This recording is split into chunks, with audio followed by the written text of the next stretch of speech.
So Brett Young joining us, and Brett, hello from Canada. All your Canadian fans are loving this fact that you're able to talk to us in this new virtual way. I mean, obviously, we'd love to see you in some of these cities, and that's hopefully the goal going forward. But let's start with that. I mean, what's some of your favorite memories of touring in Canada?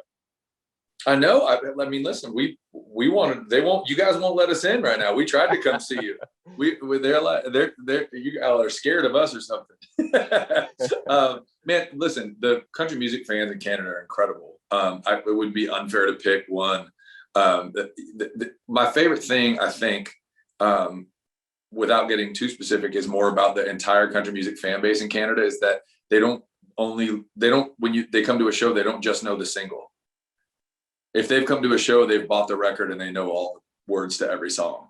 And as a performer, I mean, that does everything because especially for a new artist, I'm working my 8th single to country radio right now, but I got to play 17 in a set. If you don't know more than half of them, I'm like really pulling teeth to try to bring you into a song you don't know. You go to Canada and they're like, no, we got that record. We got that record.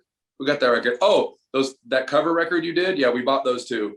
It's just like it's a different kind of. It's like a very hungry country music fan. So we always have the most fun at country music shows out there.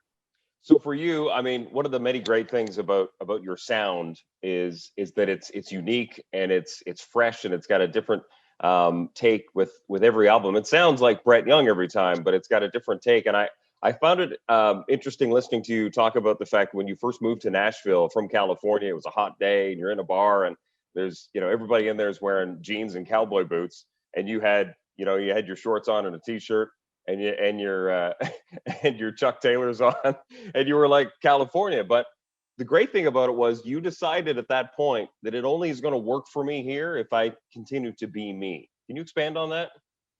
Yeah, I think it was two things. It wasn't that it was only just that it was only going to work if I was myself, but it was only going to work for me if I was myself. I realized that like I couldn't become some version of that just for the shot at it. I wouldn't have been okay with that. Like had I done that and then it worked, I would have been stuck in that forever. And that wouldn't have been me. So it wouldn't have worked anyways, because there's too many talented people. You walk up and down Broadway in Nashville and there's 3 floors of every building with great singers, so it wouldn't have worked for the town anyways. But it wouldn't have worked for me. And so I think, my favorite thing about all of this, the last 5-6 years, has been that I haven't had to do anything that wasn't authentic and wasn't entirely me. And it was just good timing that country music was where it was when I got here. Cause I think, if I was 5 years earlier, it wouldn't have worked. So let's go back to Ticket to LA. I mean, a huge success for you. And I'm sure you're still enjoying, the kind of conversations you have with people about that album. When you have a success like that, what kind of pressure did you feel working on the next album? I mean, probably the same pressure I always feel. I think the one thing that always scares me or worries me when I'm writing a song is, with everything that we say, are we saying it because we think people want to hear it? Or are we saying it because it's true? And it's really easy to write commercially instead of write honestly. And sometimes it's the right thing to do. But for me, it's always been scary to walk that line and end up on the wrong side of it. And, that's why I write so many songs so that I have tons to pick from when we pick the songs that go on a record, because, I miss all the time. Sometimes I'm like, oh, Brett, what were you thinking? That was so cheesy. And so, I think coming off Ticket to LA, I mean, that was a chapter in my life that was so actually easy to write for, because in my life there was something for everybody. So to write a topic and then another topic and then another topic, and to have been present in all of those topics at that 2-year stage of my life while we were writing it. But coming into this next one, the pressure was, your life's not going to change from when you start writing this record to when you put this record out. You got a wife and you have a baby. That's what it will be when this record comes out. So now how do you give everybody something when your life is one thing, And so that was the biggest challenge coming out of Ticket to LA, where I had a little more freedom. And in this case, it was like, you can't just write 8 songs for your daughter. You would love to do that, but you can't do that. So how do you write a breakup song when you're the furthest thing from heartbroken and broken up? So that was the challenge that I felt, was to continue to do what we did with Ticket to LA, but in this chapter of my life. And it was a challenge. It was actually one of the most fun things I've gotten to do, is challenge myself this way as a writer. So Lady, which is on this album, the new one, your 7th consecutive #1. And I mean, do you soak that in from time to time? I mean, that's the kind of thing that a lot of artists who are doing what you do, same people that are doing the same thing you're doing, don't get that kind of success. Yeah, I mean, it's honestly pinch myself on a regular basis. I have to sometimes remind myself to just sit and be in a moment, because you get to a place where, you know, you have success and you have more success, and then you start thinking ahead to like, what's the next thing, and you forget that like something really good just happened again, you know.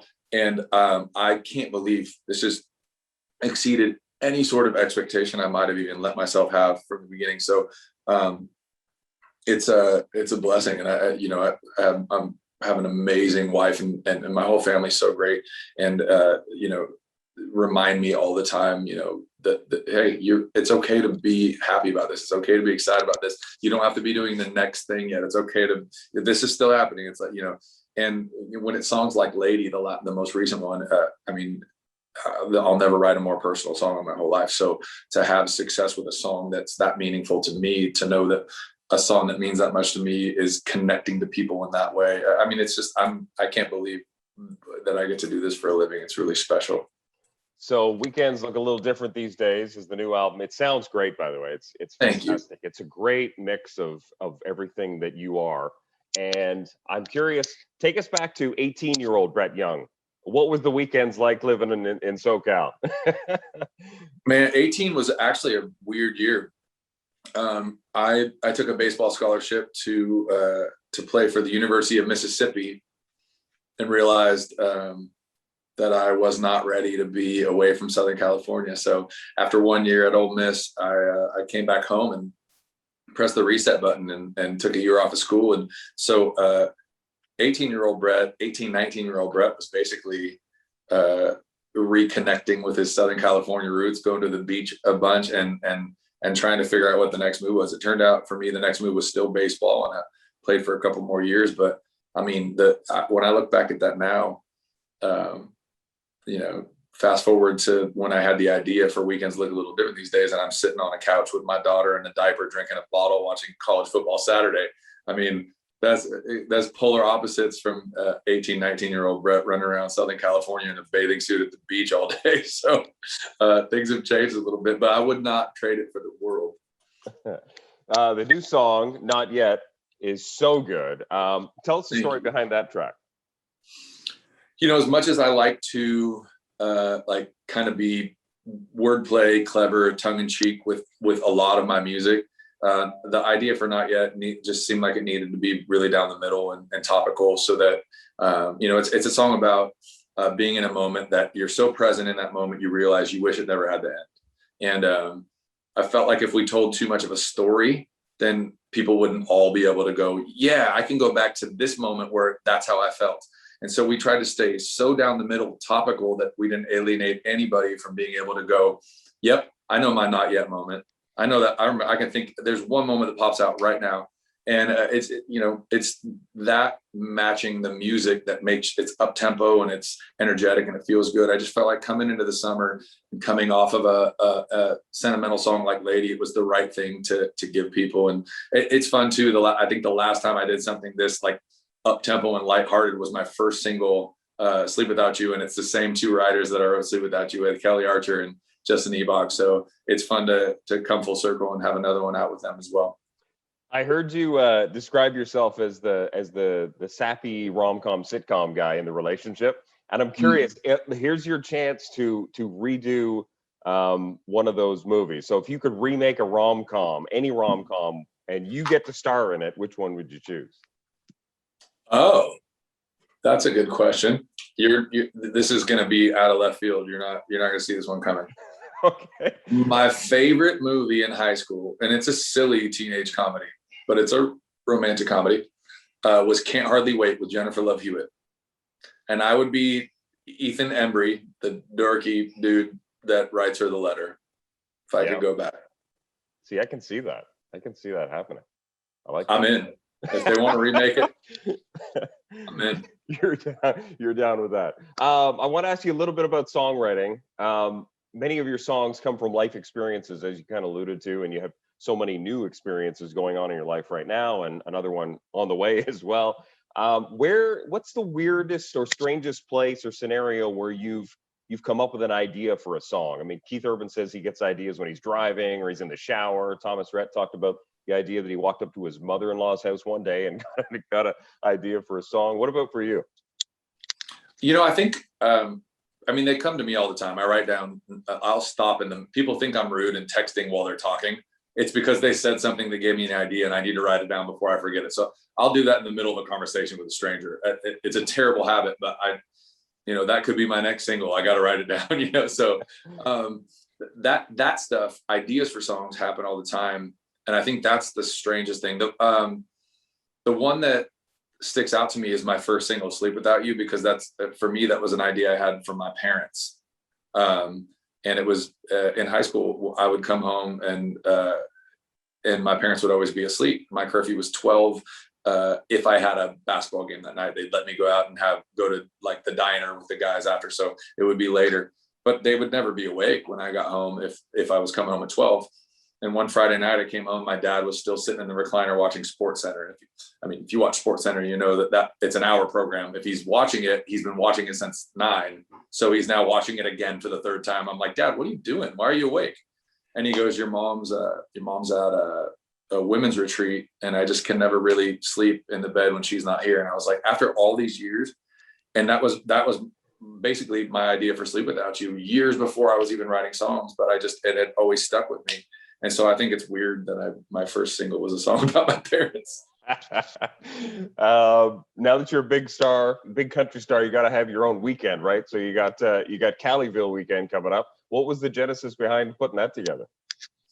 It kind of continued to transform from just wanting to do a weekend. When Paulin came to me and wanted to do the weekend, it was like, let's do a weekend of all your favorite things and then cap it off with you performing.